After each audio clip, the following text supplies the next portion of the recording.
Old black woman, Martha Cole had spent her entire life saving every penny for medical treatment, but just as she withdrew her money from the bank, 2 corrupt cops robbed her under the guise of confiscating suspicious assets. Desperate, she had no choice but to call her only son, Elijah Cole, a Green Beret. The moment he heard his mother's voice, Elijah knew this wasn't just a robbery.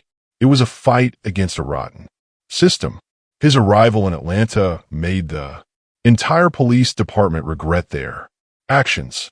What did Elijah do to bring them down? Did Atlanta truly change? Stay until the end to uncover the truth. If you find this story meaningful, hit like, share, and subscribe to the channel so you don't miss the next gripping tale of justice. That afternoon, the sky over Atlanta hung heavy with dark clouds, as if a raging storm could break loose at any moment. The thick, stifling air pressed down like an invisible weight on Martha Cole's frail shoulders, an elderly black woman, thin and worn by time. Her silver white hair stretched like delicate threads across a face etched deep with hardship as she stepped out of the Wells Fargo bank. Her hands trembled, slightly clutching a faded cloth bag. Against her chest, inside it lay everything she had left, her last thread of hope in a life full of struggles. $4,200 in cash, a sum painstakingly saved, dime by dime over the years. For one purpose, a long overdue heart surgery. Life had never been kind to Martha, especially as she approached 70. Her husband had died when their only son, Elijah, was still a child, leaving her alone to shoulder the burdens of survival. For decades, she had worked tirelessly, rarely sparing a single dollar for herself. Every cent was set aside because she knew her heart was failing a little more each day. The cruel disease had drained her strength, making every step a struggle, every breath shorter, but she never stopped fighting. Not when she still had Elijah. He had grown up and left to serve his country in the military, far from her reach, but never from her heart. He was the reason she endured, the reason she fought for each precious breath. After endless delays due to a lack of funds, the hospital had finally scheduled her surgery for the following week. This time she had just enough to save her own life. The thought of living a little longer, of spending peaceful days with her son, gave her the strength to keep moving forward. But as Martha turned into a narrow alleyway where few people passed, an ominous feeling crept over her. The sharp screech of tires tore through the silence, slicing the air like a blade. A police car came barreling toward her. She froze, her frail heart, already fragile and unsteady, pounded wildly, stealing the breath from her lungs. A suffocating sense of dread wrapped around her like an invisible net, tightening, trapping. The vehicle skidded to a stop right in front of her, its engine roaring, taunting, mocking the cruel fate of a woman who had already endured more than enough. The car doors swung open and 2 police officers stepped out. One of them, Travis Greggs, tall, broad-shouldered, with a smug expression plastered across his face and eyes as cold as steel, strode directly toward Martha, chin raised in a challenge. On the other side, Ethan O'Reilly leaned against the squad car, his lanky frame relaxed, but his eyes darting around, scanning like a predator, ensuring its prey had nowhere to run. Greggs came to a stop in front of Martha, his lips curling into a disdainful smirk. Martha steadied herself, lifting her gaze to meet his. Old lady, you just withdrew a large sum of money, didn't you? His voice carried both mockery and menace. Martha took a small step back, her frail hands clutching the worn-out cloth bag even tighter, her voice measured but firm. This is my money. I saved it for heart surgery. Greggs let out a sharp, derisive laugh, cutting her off. His eyes gleamed with amusement at the mention of her Illness, heart surgery, and where doesn't? Old black woman like you get this much. Cash looks mighty suspicious to me. Panic flared in Martha's eyes. She tried again. Desperation, making her voice tremble. No, it's mine. I worked for years to save. Every cent of it. But Greg's wasn't. Listening, he never intended to. His expression darkened with an aggressive gleam as he suddenly yanked the bag from her hands, the sheer force of it nearly knocking her off balance. He held the bag up with the air of a man acting under the guise of authority when, in reality, he was nothing more than a thief. The law allows us to confiscate suspicious cash if there's reason to believe it's connected to criminal activity. This is called civil asset forfeit, he said, spitting out the legal term as if it justified his actions. Greg's knew full well that Martha had no means to fight back, no way to challenge him. Her face crumpled in shock, her head shaking frantically as she pleaded, her voice barely above a whisper. But I've done nothing wrong. I can prove this. Money is mine. Greg shrugged, his expression cold, devoid of sympathy. Prove it. I don't believe a damn word from someone like you. Then, with deliberate cruelty, he pulled out a few crumpled bills from the bag, crushed them in his fist, and tossed them to the ground. At her feet, his voice dripping with mock kindness. There, I'm feeling generous today. That should be enough for you to buy yourself a coffin. Consider it charity. Behind him, O'Reilly let out a low chuckle, smirking as he added with a sneer, you should be thanking us, lady. We're protecting society from people like you think just 'cause you got cash in hand you could do whatever you want with. But the squad car spun around and sped off, leaving Martha behind, small, frail, crumpled on the freezing pavement around her. The torn and discarded bills fluttered in the wind like worthless dead leaves. No one stepped forward to help. Her hand shook as she reached for her phone. Her fingers trembled over the screen as she dialed a number she had sworn never to call, never to disturb her son while he was out there fighting in some distant land where bullets and bombs waited to claim him. But tonight she had no choice. The phone rang when the line clicked open.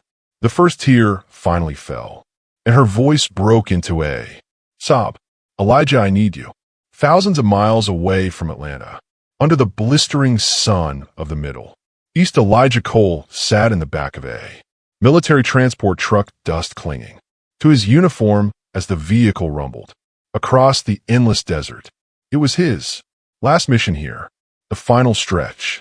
Before returning home, he sat in silence, his sharp eyes fixed on the distant horizon. War had taught him a vital lesson, the art of staying calm in the eye of the storm, of controlling himself, even when the world crumbled around him. Methodically, he pulled off his dust-covered gloves, folded them neatly, and tucked them into his pocket. The steady hum of the engine was suddenly interrupted by the sharp vibration of his phone. Elijah glanced down, his heart skipping a beat when he saw the caller ID. His mother, Martha, never called him at this hour, which meant something was very, very wrong. Mom, he answered, his voice steady, but a deep unease had already begun to take hold. Elijah, I need you. Her voice was weak, trembling, filled with a kind of despair and helplessness he had never heard from her before. His jaw tightened, veins tensing beneath the rough skin of his forearm as he gripped the phone. What happened? His voice dropped lower, firmer, as if he could will strength into her through the phone. They took everything, Elijah, every last dollar I saved for my heart surgery.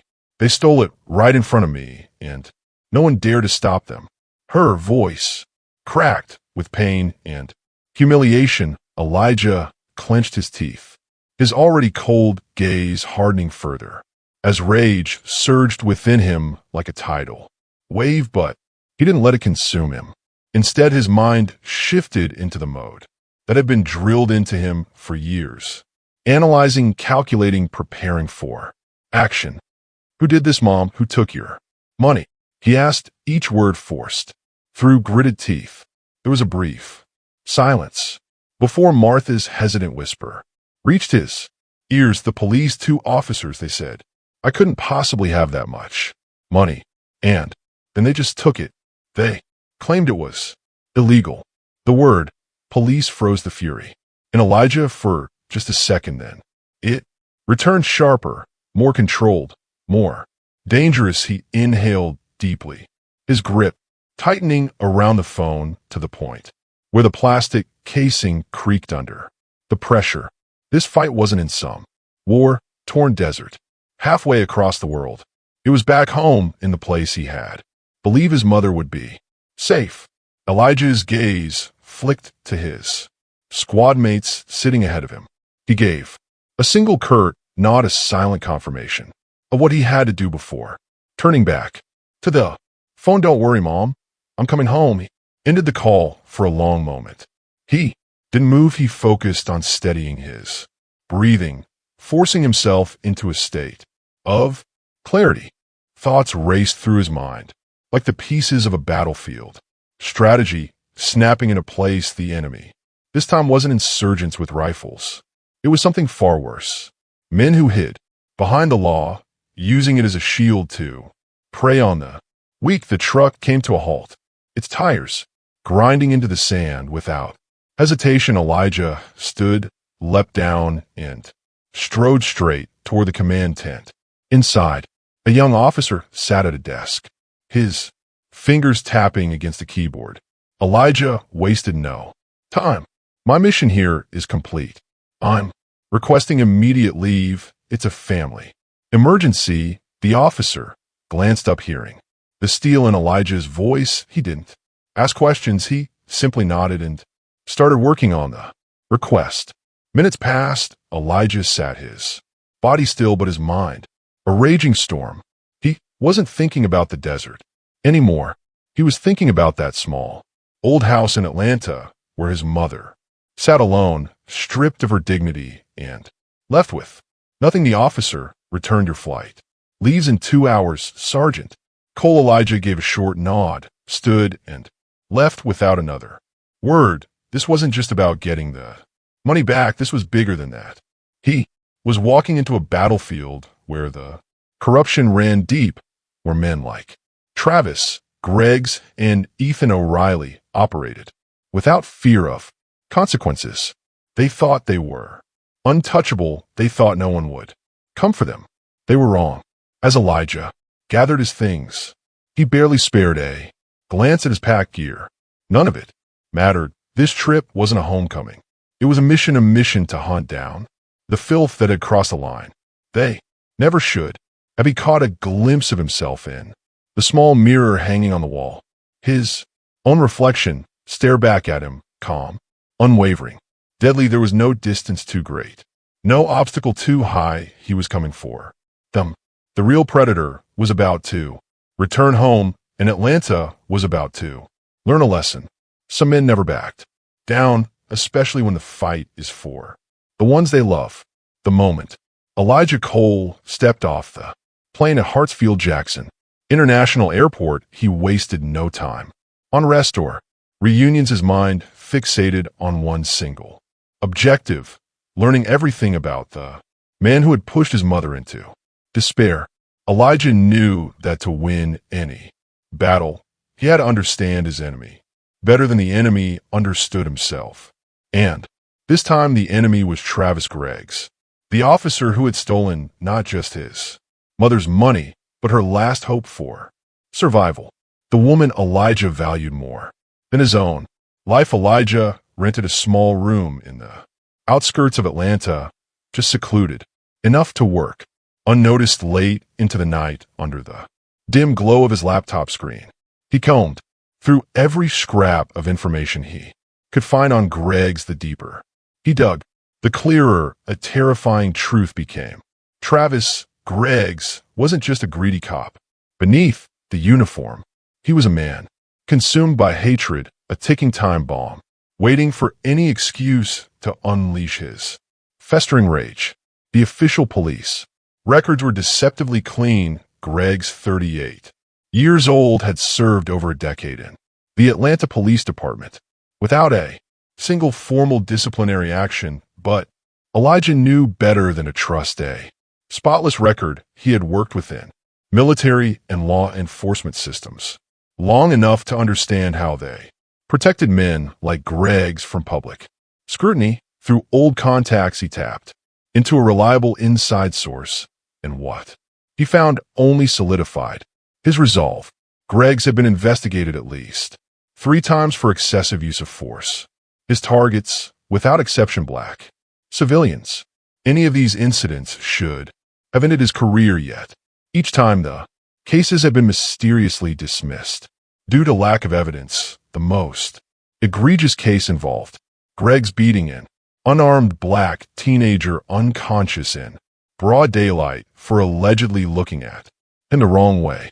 Public outrage had erupted, but the storm was quickly buried under legal loopholes and bureaucratic silence. The more Elijah read, the more a pattern emerged. Greggs didn't just target people of color, he preyed on those least able to fight back. One detail stood out years ago. Greggs had applied for the city's SWAT team, but was eliminated in the preliminary trials. His file noted deficiencies in both physical endurance and tactical skills, and outright failure.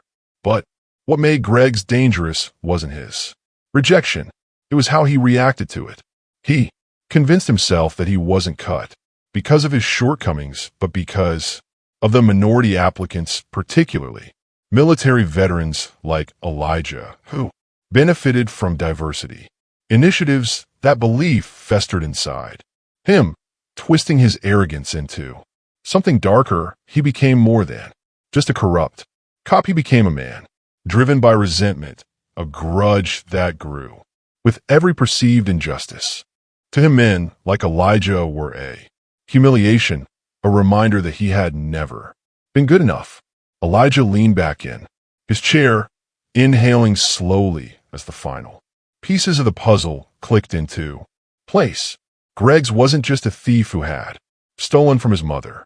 He was the embodiment of a rotten system, a man who saw justice not as a duty to uphold, but as a tool to control, punish, and oppress those he deemed inferior. His cruelty wasn't random. It was calculated, deliberate, and fueled by years of deep-seated rage.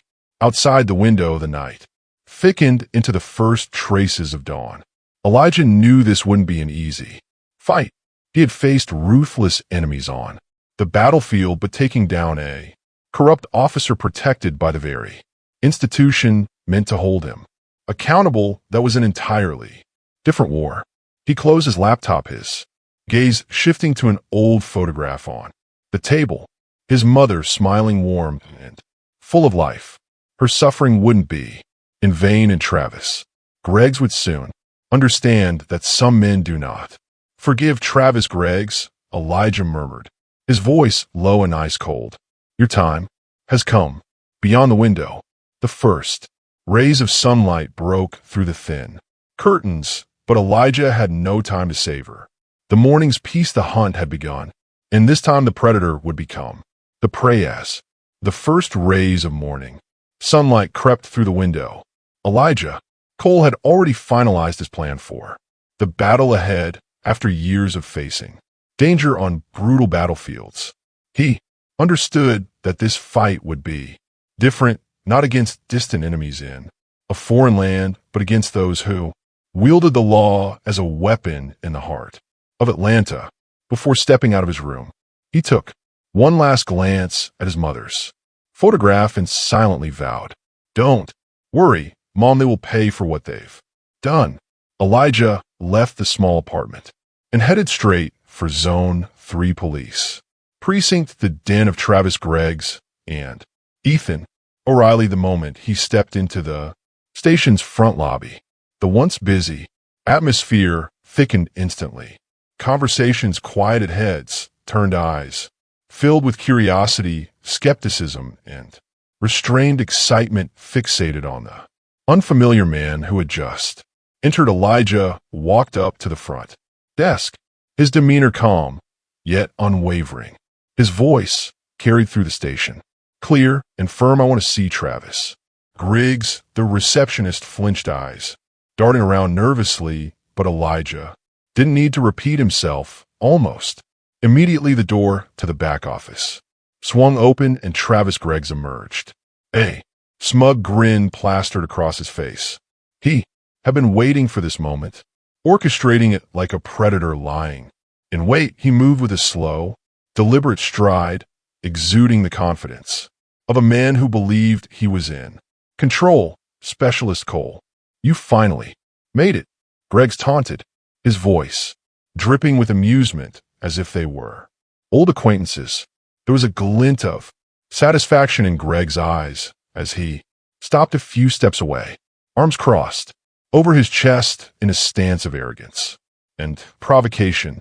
Elijah locked eyes with him and instantly knew Griggs had done his homework. He didn't just know Elijah's name or face, he knew his history, his career, and most importantly, what had happened to Martha. I have to admit your military record is impressive. Griggs continued, his words laced with mockery. Silver Star. That rescue mission in Syria, a real war hero. Too bad. This isn't the Middle East. This is Atlanta. Elijah understood immediately. Griggs had been digging into his past for some time. The way he mentioned the rescue mission, emphasizing it with a sneer, confirmed that Griggs wasn't just aware of Elijah's achievements.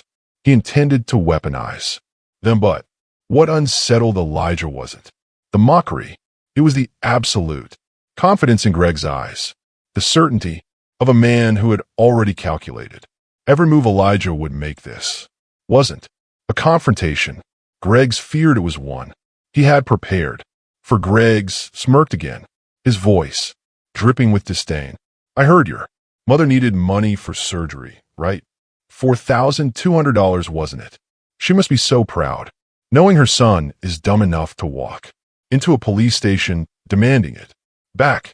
Elijah forced himself to remain still, his muscles coiled tight beneath his skin. Griggs' words were a deliberate poison, his tone dripping with contempt for Martha, designed to provoke Elijah into a reckless reaction. But Elijah refused to give Griggs what he wanted. He clenched his fist, slightly keeping his voice even as he replied, I'm not here for your insults. Give my mother back what you stole, or the consequences will be severe. Griggs threw his head back and laughed loud and exaggerated, making sure the entire station heard. His gaze flickered toward his fellow officers as if reinforcing his dominance in the room. You hear that this guy thinks he makes the rules. Maybe the military spoiled you too much, Huck Cole. Now you think you can bring your battlefield justice into my station. The officers around them murmured, some throwing suspicious glances at Elijah. Griggs had wasted no time twisting the narrative, turning public perception in his favor. He took a step closer, lowering his voice just enough for Elijah to hear, though his words were still loud enough to carry to those nearby. Listen closely. Cole, I know exactly what kind of man you are, a worthless black soldier who got a free pass because of some diversity quota. You think just because you carried a rifle in the Middle East, you can come back here and tell us how to do our jobs. This is Atlanta, and we are the law. Griggs had been setting this trap from the moment Elijah walked through the doors. This wasn't just an attempt to intimidate him. It was a carefully calculated move to destroy him in the worst possible way. He didn't just want Elijah to lose control. He wanted to turn him into a symbol of everything society already feared: a violent black man, a thug who attacked the police, a justification for the very prejudices that men like Griggs thrived on. For him, this wasn't just about getting rid of Elijah, it was about proving his warped beliefs about power and order. If Elijah snapped and struck first, Griggs would have all the justification he needed to order an immediate arrest, a Green Beret assaulting an officer right in the middle of Zone 3 police precinct. The headlines would write themselves. The narrative would be twisted and spread like wildfire, painting Elijah as a criminal in the public eye. Greggs knew that image was everything. He had seen it happen before. Black men lured into confrontations with the police only to have the media reduce them to troublemakers, threats to public safety. A carefully edited video clip showing nothing but Elijah throwing a punch without any of the context leading up to it would be enough to ignite public outrage in exactly the direction Greggs wanted. And Greggs hadn't chosen this battleground by accident. He wanted an audience, his fellow officers, the ones who had spent years covering for each other, men who would have no problem writing a false report if it meant protecting one of their own. If Elijah got arrested, they would testify that he had been the aggressor, that he had threatened law enforcement. Greggs even had a backup plan in case things escalated too far. He could always claim self-defense. After all, he was dealing with a trained soldier, a Green Beret skilled in combat. That label would be twisted against Elijah, turning him into a dangerous, uncontrollable weapon rather than a man seeking justice. But above all, Greggs wanted to make this personal. He wanted to send a message, not just to Elijah, but to the entire Black community. No matter how hard they worked, no matter how much they achieved, no matter if they became soldiers or heroes, men like him would always be in control. This wasn't just about physically beating Elijah. It was about crushing his very image in the public eye. Greggs wanted Elijah to become living proof of his own hateful ideology, that Black men couldn't control their anger, that they would always turn to violence, that they were never victims, only perpetrators. Elijah stared into Greggs's eyes, seeing through every inch of the trap he had laid out. He could feel the weight of the gazes around him, watching his every move, waiting for him to slip. If he so much as raised a hand, it would all be over. His mother's suffering would be lost in the noise, and he would become exactly what Greggs wanted him to be. From deep within, Elijah knew that to win this fight for justice, he couldn't fall into Greggs' trap so easily. Elijah stepped out of zone 3 police precinct, his hands clenched tightly at his sides. The rage still burned within him, but he knew he couldn't let it take control. Greggs had set a trap, carefully orchestrating a scenario that would back Elijah into a corner with no way out. But Elijah wasn't the kind of man to fall into a trap so easily. He had fought on battlefields where a single misstep could mean the death of an entire team. He understood the importance of patience. Darkness had begun swallowing the streets of Atlanta as he walked, his mind running through every possible move. He needed a plan. He needed information. He needed a way to strike at the very system Greggs relied on for protection. At that moment, a black car pulled up beside him. The window rolled down and a low voice spoke. "Get in." Cole. Elijah glanced inside. It was Lieutenant Marcus Carter, but unlike the others in that precinct, Carter was one of the few who still had integrity in this rotten system. Elijah had heard of him even back in the military, a man who hadn't been corrupted, someone trying to change things from the inside despite knowing he was fighting in a swamp of filth. Elijah hesitated for only a moment before opening the door and stepping in. Carter didn't speak. Immediately, he drove through the quiet streets, the glow of street lights casting blurred streaks of gold against the windows. Only when they reached an empty parking lot did he stop the car, kill the engine, and turn to face Elijah. "I know what happened to your mother," Carter began, his voice heavy with the weight of knowledge. "And I know you're not the kind of man to sit back and let it go." Elijah leaned back in his seat, arms crossed over his chest. "Good, then cut to the chase." "Carter, what do you want?" Carter exhaled, his expression a mix of caution and Sincerity. I want you to stay smart, he. Pause before continuing. I know Greg's and O'Reilly are scum, but they aren't. Just row cops. They have an entire system protecting them. If you want to win, you have to fight on your own terms. Elijah narrowed his eyes. A system Carter, not a Greg's, isn't just some dirty cop. He's connected to people with real power, the ones who've been covering for him all these years. He's not just a thug who robbed an old woman on the street. He's part of something much bigger. Elijah remained silent, letting the pieces fall into place in his mind. Carter leaned in, slightly lowering his voice. There's something else Greg's isn't planning to let you take this any further. He knows you won't stop, so he's hiring people to take you out before you get the chance. Elijah wasn't surprised. He had seen this kind of play before back in the war.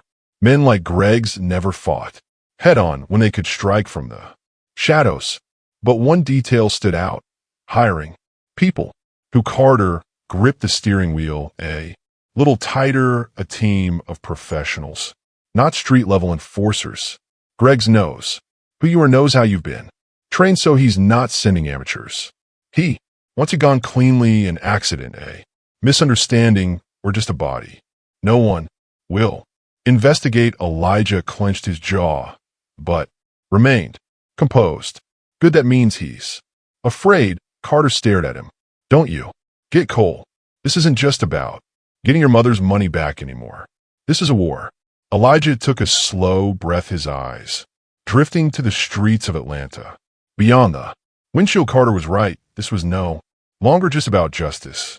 It was about taking on a system that would kill to keep its power intact. Elijah turned back to Carter, his gaze resolute. You're right, I can't play by Greg's rules because his rules are designed to twist the truth. But if he thinks I'm going to let him walk away from this, he's dead wrong.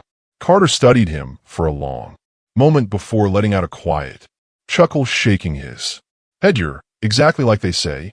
Don't back down, number, and I'm not fighting alone. Carter raised an eyebrow. What do you mean? Elijah didn't answer right away. Instead, he opened the door, stepping out onto the pavement. He looked back at Carter one last time. Greg thinks he's the hunter, but I'm about to show him who the real predator is. Then he shut the door and walked away into the night. Carter watched him go, a chill creeping down his spine. The war had only just begun. Atlanta at night lay cloaked in silence, but beneath that deceptive calm, a war was about to erupt. Greg's was done waiting. He knew Elijah Cole was dangerous, not just because of his military training, but because of his relentless refusal to back down. He needed to deal with this problem quickly, decisively, before Elijah had the chance to strike back. Greg's didn't trust street thugs or low-level enforcers. He needed professionals, men who knew how to make problems disappear without leaving a trace, and he had called the right people. 5 men sat inside an unmarked black SUV parked just one street away from Elijah's apartment. They didn't talk much, just checked their weapons, exchanged nods, and waited for the signal. This wasn't their first job. Accidents, disappearances, bodies never found. This was routine work for them. The leader, known only as Vance, was an ex-mercenary, a man who had once operated in the Middle East before returning to the U.S. to do cleanup work for those with power. He lifted his radio, his voice a low growl. The target's a special forces operative. Not easy, but not impossible. Quick, clean leave, no traces. The other 4 nodded and moved out, spreading through the neighborhood to surround Elijah's apartment. But just as they entered the block, the entire street went dark. Every light vanished, the street lamps, the windows, even the neon glow of nearby signs all snuffed out in an instant. The alleyways became voids of pure blackness inside. The SUV Vance stiffened, eyes scanning the street. What the hell? They had scouted this area before the job. There were no signs of electrical malfunctions. This wasn't an accident. This was a signal, a warning, A shadow flickered past them too fast to track, and then a scream. Vance spun around, but one of his men had already vanished into the darkness. No struggle, no gunfire. 1 second, he was there. The next, he was gone. The remaining men felt a chill creep down their spines. "He's hunting us," one of them whispered, gripping his gun tighter, his hands trembling. Despite himself, Vance's voice dropped to a harsh whisper, "Spread out, don't let him box us in." But before they could react, another scream cut through the silence. Another man gone. No sign of Elijah, no sound of a fight, only the overwhelming presence of something unseen, something lurking in the darkness. These men were used to being the predators, but tonight they weren't the hunters. They were the hunted. The suffocating blackness, the absolute silence, the knowledge that someone was watching them from every shadow. It gnawed at their nerves. "Shoot, just shoot," one of them screamed, losing all control. Gunfire erupted, deafening in the empty streets, but they weren't shooting at an enemy.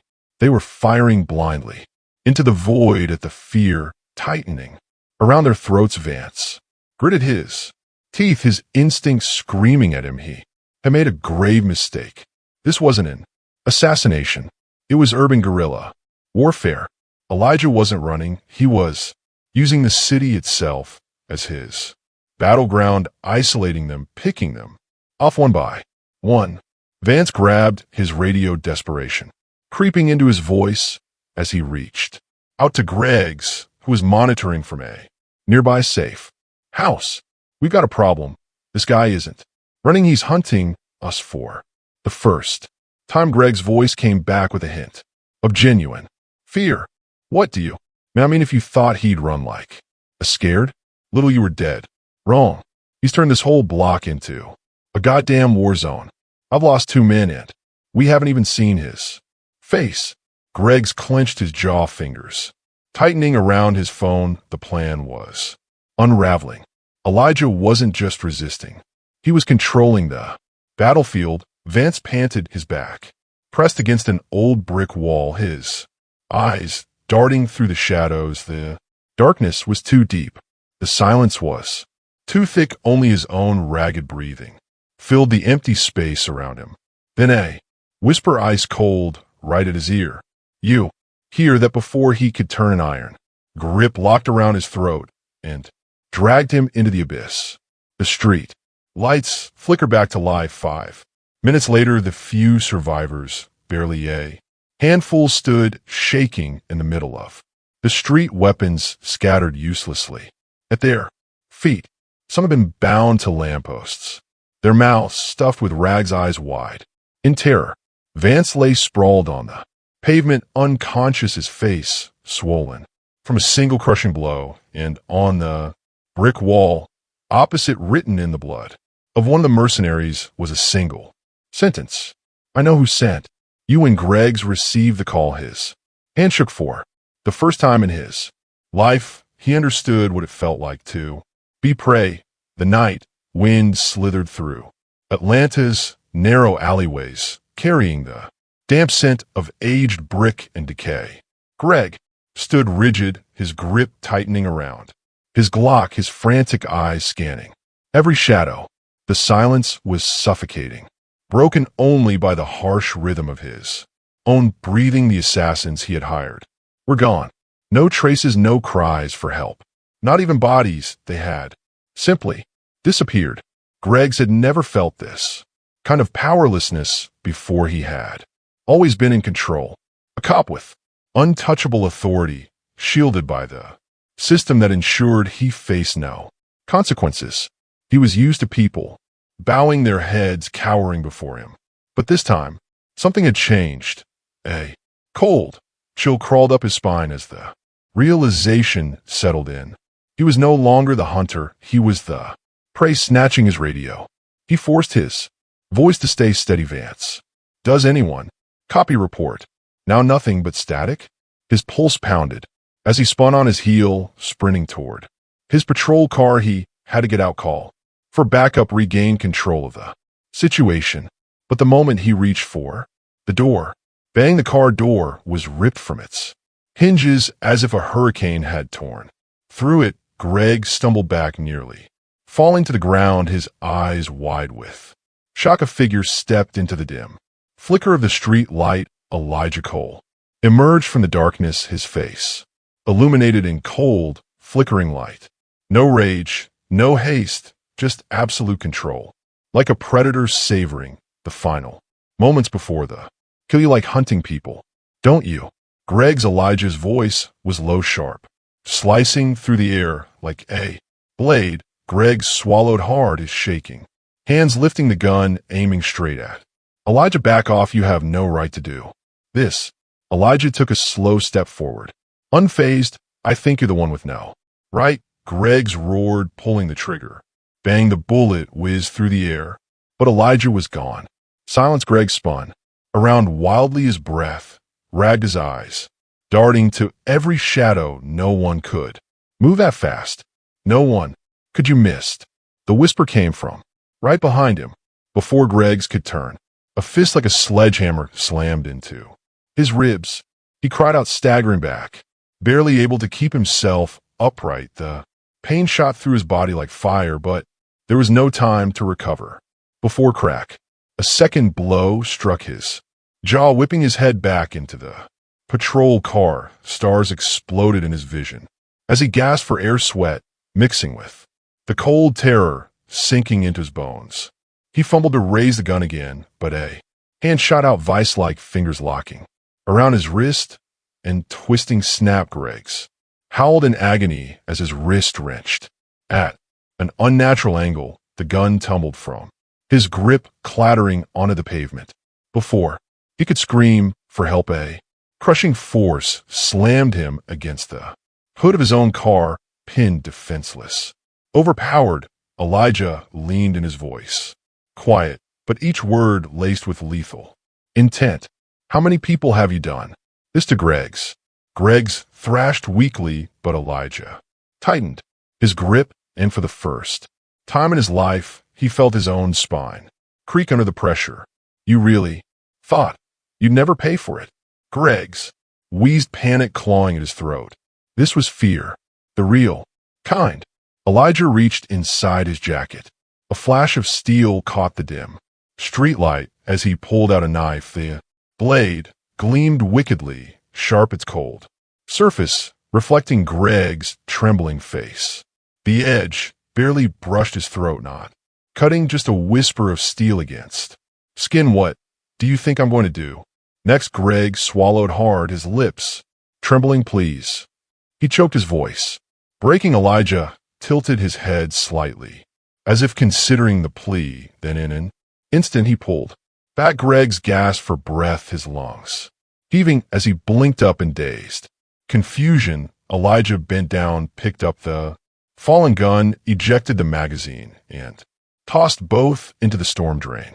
Nearby, his gaze was cold, delivering a message clearer than any threat. I'm not.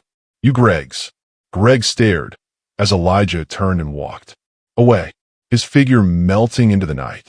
For the first time in his life, Greg's knew every time he stepped into a dark alley, every time he heard a sound in the dead of night, every time he felt eyes watching him from the shadows, he would remember the name Elijah Cole. Greg's slumped onto the freezing pavement, his back pressed against the dented patrol car. His breath came in ragged, uneven gasps, his chest rising and falling like a drowning man who had barely managed to claw his way to the surface. But even though he had escaped Elijah's fists, he knew the nightmare wasn't over. The pain from the blows still pulsed through his ribs, but what truly made him tremble was Elijah's eyes, a gaze that needed no threats, no shouting, yet carved an irreversible fear into his mind. Elijah stood a few feet away, composed, unshaken by everything that had just happened. No explosive rage, no finishing blow, just a predator who knew his prey had already been conquered. Greg swallowed hard, trying to steady himself, but when Elijah calmly pulled his phone from his pocket. He realized it wasn't over. You think this is finished? Elijah's voice was steady, but it carried the weight of a sentence already passed. Greg's didn't answer. What could he even say? I don't need to kill you, Elijah continued, stepping closer. I don't need to dirty my hands with a piece of like you. I just need the world to see you for what you really are. He activated the camera, angling it toward Greg's. So now start talking. Greg squinted, his breath hitching for a second before defiance flared in his eyes. You're insane. If you think I'll just destroy myself over some video, he spat out, forcing a hollow chuckle, grasping at the remnants of his confidence. But in an instant, Elijah crouched, his hand latching onto Greg's throat, not hard enough to knock him out, but just enough to remind him of the razor-thin line between life and death. Do you think I asked? Twice. Greg's eyes bulged. He could feel Elijah's fingers pressing into his skin each second, tightening the noose around his windpipe. The fear that surged through him was suffocating, but it wasn't the pressure of Elijah's grip that was the worst. It was his eyes. This was a man who knew exactly what he was capable of, and if it came down to it, he wouldn't hesitate. Greg's thrashed weakly, but it was useless. His throat locked up, his vision swam as oxygen slipped away. Elijah's grip didn't waver, not even slightly. You wanted to play power games.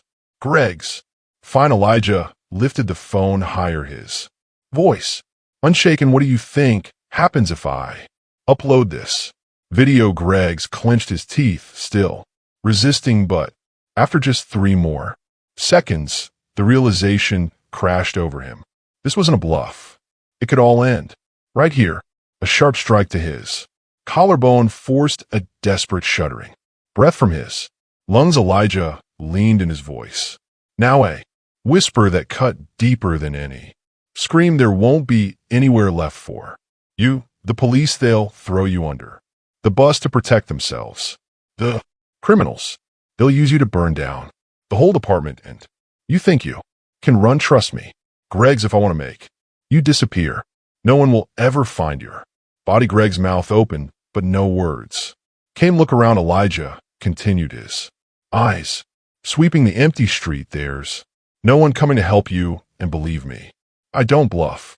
He loosened his grip just enough for Greg's to collapse into a coughing fit, his lungs clawing for air like he had been dragged out of the abyss.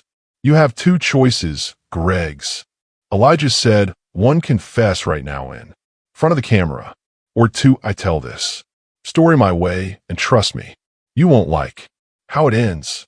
Greg's trembled, staring into the phones. Lindsay knew he had lost. He knew there was no way out. His hand shook as he swallowed hard and finally began to speak. My name is Travis Greggs. I am an officer of the Atlanta Police Department. Zone 3. Elijah said nothing, just kept the camera steady, watching. I have abused my power. Greg's voice cracked. I stole money from an innocent woman. I fabricated charges to cover up my crimes. Every word felt like a knife slicing through his own throat, but he knew if he didn't say them, he wouldn't exist much longer. I also hired hitmen to kill Elijah Cole. Elijah tilted his head slightly, the ghost of a cold smile playing at the corner of his lips. Keep going. Greg's clenched, his jaw closing, his eyes like he was driving a blade into his own chest. I have used my badge to harm and destroy the lives of people. I looked down on his fists clenched tightly. I didn't do it just for the money. I did it because I believe people like them don't deserve the same rights as me. The moment Greg's confession was forced into the light, Atlanta ignited. The videos, the evidence, and the internal documents detailing his crimes flooded the internet, spreading at a relentless pace. Footage of Greg's brazenly robbing Martha Cole, audio recordings of him admitting to orchestrating harassment and violence against black citizens, and leaked Reports showing how his investigations had always been swept under the rug. All of it was now public knowledge. The system that had shielded him for so long suddenly had no one left willing to protect him. Greggs became the face of corruption in the Atlanta police department. Reporters swarmed Zone 3 precinct, hounding his superiors for answers, forcing them to address the scandal. But worse than the media storm was the silent betrayal of his fellow officers. No one wanted to be associated with the man now branded as the city's disgrace. Greg spiraled into panic. His power was gone, his safety net gone. His name had become toxic, a stain on the department that everyone wanted to scrub away. He had once believed himself untouchable, a man above consequence. Now he was nothing but a discarded pawn, abandoned the moment he became a liability. He knew that if he stayed, the walls would close and the investigations would come. The charges would stack up and prison the one place men like him never wanted to end up would be inevitable. With no options left, Greggs resigned that very night. He didn't wait for termination. He didn't wait for a subpoena. He quietly packed his belongings and walked out of the precinct, his steps heavy under the weight of every stare that followed him. No one spoke to him. No one said goodbye. He wasn't a police officer anymore, just another man running from his sins. He drove out of Atlanta under the cover of darkness. No destination, no plan, just a desperate need to be anywhere but here before the walls caved in completely. But deep down, Greggs knew there was nowhere left for him to run. In a quiet corner of the city, Elijah sat on the old wooden porch of his mother's house. He wasn't surprised to see the news. Greggs resigning and fleeing had always been the inevitable outcome. Once the city turned against him, there had never been another path. But this wasn't the end of the fight. Greggs had been a symptom, not the disease. The system had protected him, nurtured him, enabled him to thrive for years. Atlanta could breathe a little easier with him gone. But if men like him still existed, still believed they could do the same without consequence, the cycle would never break. As the TV flickered with news segments dissecting Greg's downfall across the city, Ethan O'Reilly sat in his dimly lit apartment, an empty liquor bottle rolling across the table. The collapse of the man who had once seemed untouchable was all over the news. Every channel, every article. Greg's once arrogant, once untouchable. Now, nothing but a disgraced name spoken with disgust. Greggs had run a part of O'Reilly. Knew that was the only thing he could do. But another part of him, the part that made him break out in a cold sweat every night, knew something far worse. Greggs wasn't there to protect him anymore. O'Reilly had never been strong. He had never been the one to stand to the front of a fight.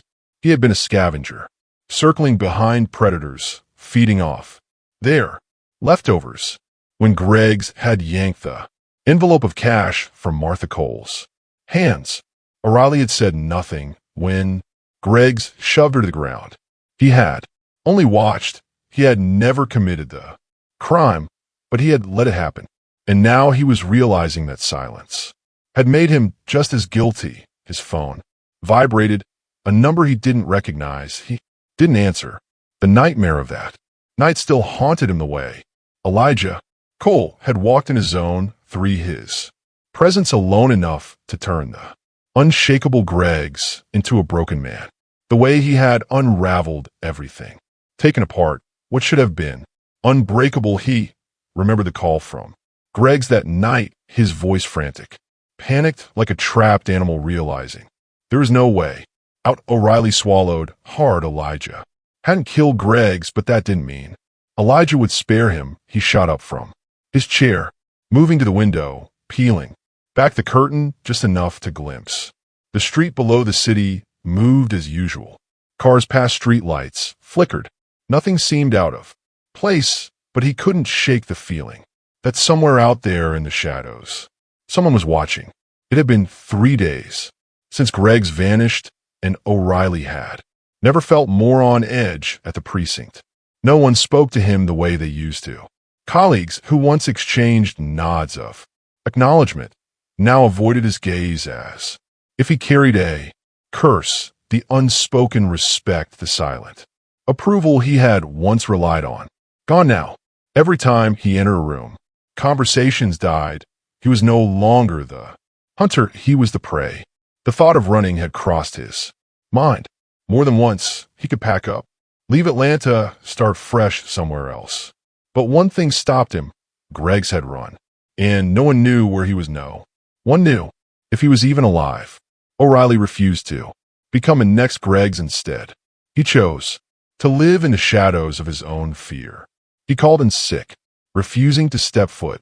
In the station, he locked his doors, avoided all contact, distanced himself from anything that could pull him back into the spiral that had consumed Greggs.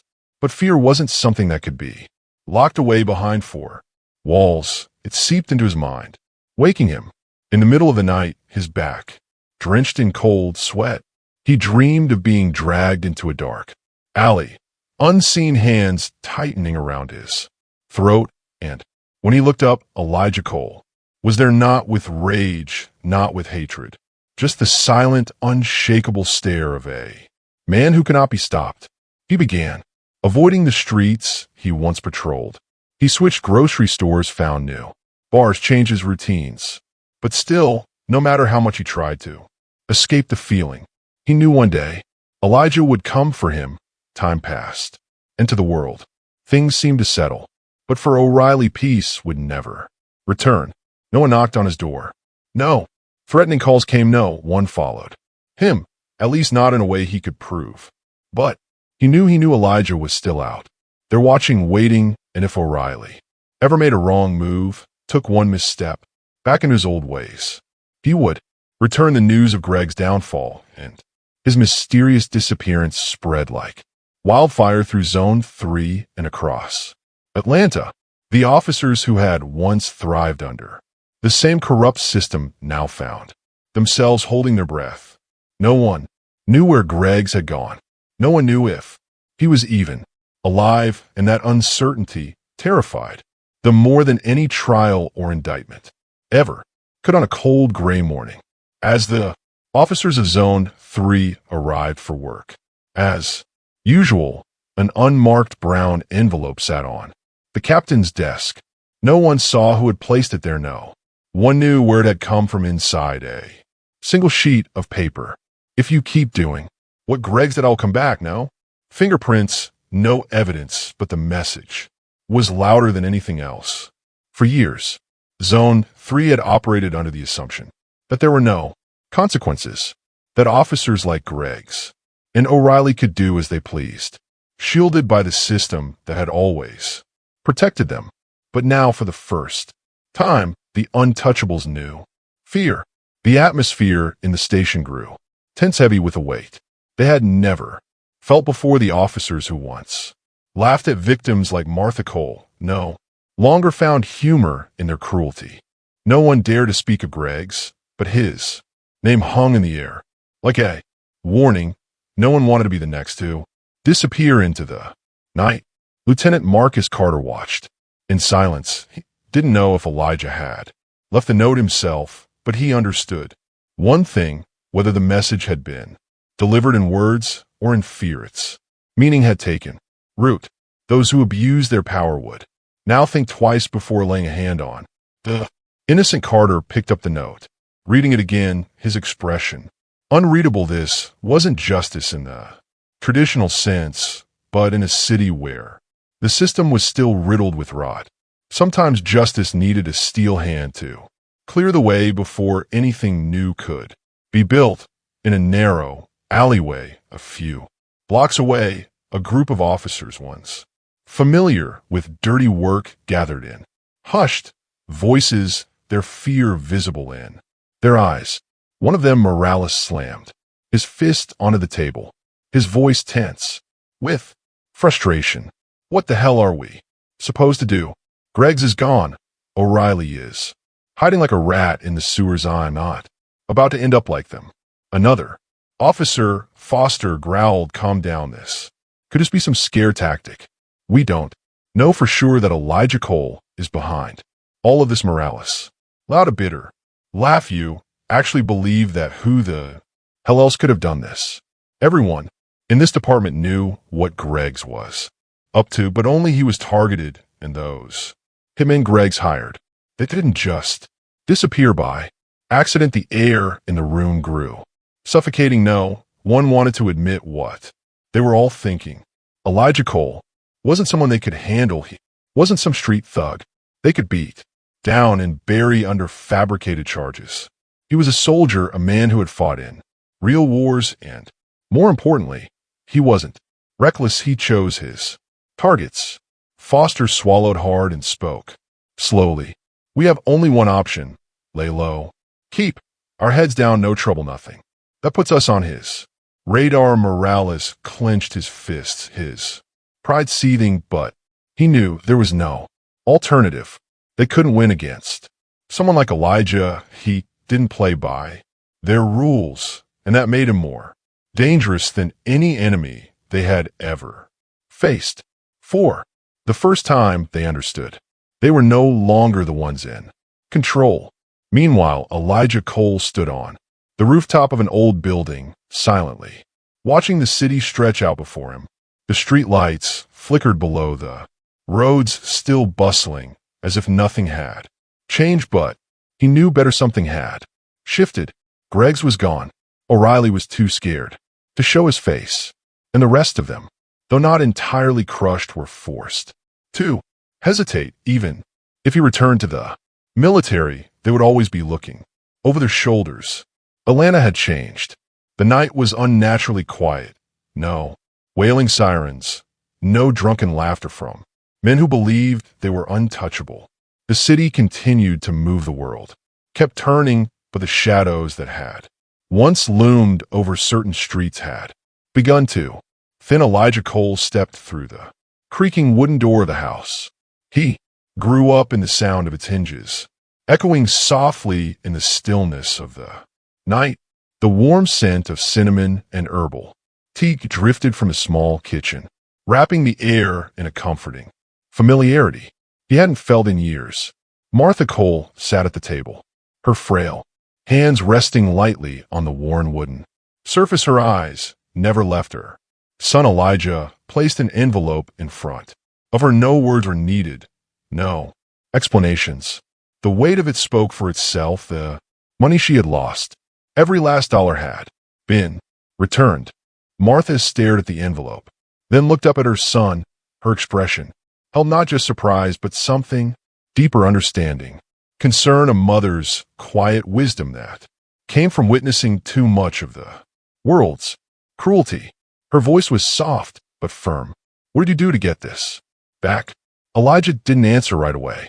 He looked at his mother, the woman who had worked herself to the bone to raise him, the woman who had never once bowed to hardship. He knew she wasn't naive. She wasn't the type to accept pretty lies, but there were some truths better left unknown. He smiled, small but genuine. You don't want to know.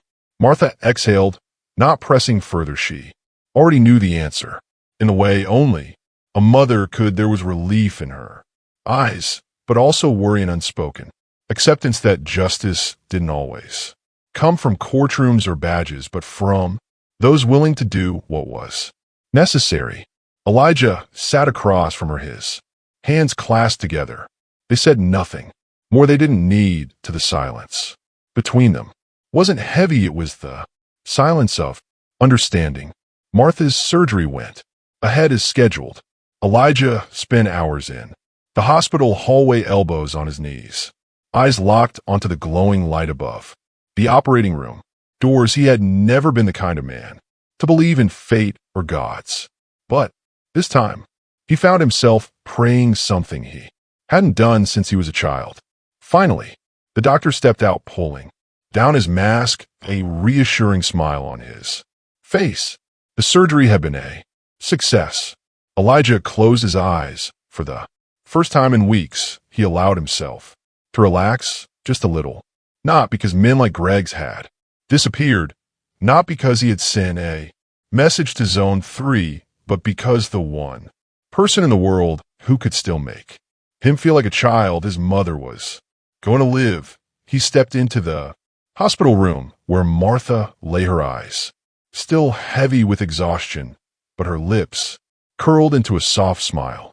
The moment she saw him, Elijah sat down beside her, gently taking her hand in his arm. Here, Martha didn't say a word. She simply squeezed his hand, her way of telling him she knew that she didn't need to worry anymore. In the weeks that followed, life slowly settled into a new rhythm, one that wasn't entirely the same as before, but one that Elijah could accept. He stayed by his mother's side, helping her recover, taking slow walks with her through their quiet little neighborhood, which now felt just a bit more peaceful than before. He knew that men like Greg's would eventually be replaced by others, that the world would never truly be rid of those who abused their power, but he also knew that sometimes even the smallest action could tip the scales.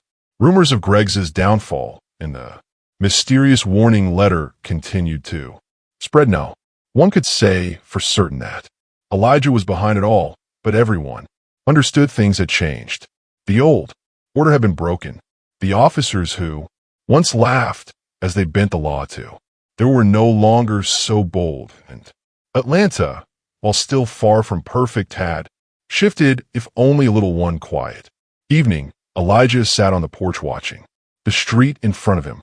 Martha walked out with 2 cups of herbal tea, setting one in front of him before settling into the chair beside him. Do you think they'll come back?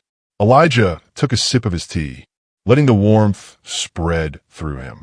He looked at his mother, then back at the street, at the golden glow spilling from small windows, at the people who could now go about their lives without bowing their heads to men like Greg's. He smiled, faintly setting his cup down. They know better now. Martha nodded, satisfied with his answer. She didn't know exactly what Elijah had done, but she knew one thing: he was still here, and for her, that was enough. Elijah Cole's story wasn't just about reclaiming justice for his mother. It was a warning to those who thrived on unchecked power. A man who once only sought to protect his family had become the nightmare of those who believed they were untouchable. The fall of Greg's and the ghost that now haunted O'Reilly had changed Atlanta in ways no one could have predicted, but the real question remained: had justice truly been restored, or would others rise to take Greg's place, continuing the cycle of corruption? What do you think Elijah should do next? Share your thoughts in the comments. If you found this story meaningful, hit like to spread the message, share so more people can hear it. And don't forget to subscribe for more stories of justice. Thank you for watching. See you next video.